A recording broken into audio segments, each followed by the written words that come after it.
Alleluja, alleluja, alleluja.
Pán s vami. Čítanie zo svätého Evanjelia podľa Lukáša.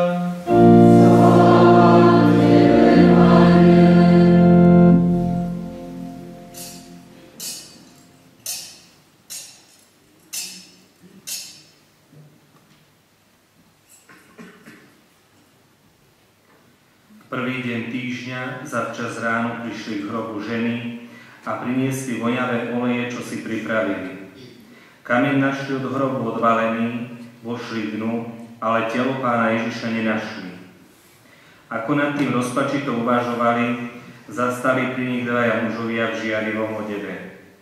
Zmocnil sa ich strach i sklonili tvár k zemi.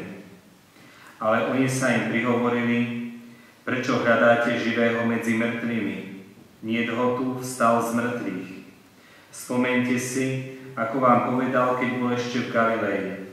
Syna človeka musia vydať do rúk hriešnych ľudí a ukrižovať, ale on tretieho dňa vstane z mŕtvych.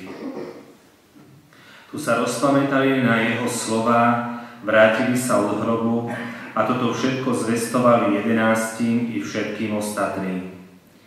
Bola to Mária Magdaléna, Jana a Mária Jakubova. A s nimi aj iné to rozprávali apoštolom. Ale im sa zdali tieto slová ako blúznenie a neverili im. No Peter vstal a bežal k hrobu.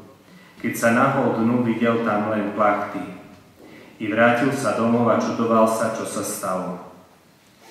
Počuli sme slovo Pánovo.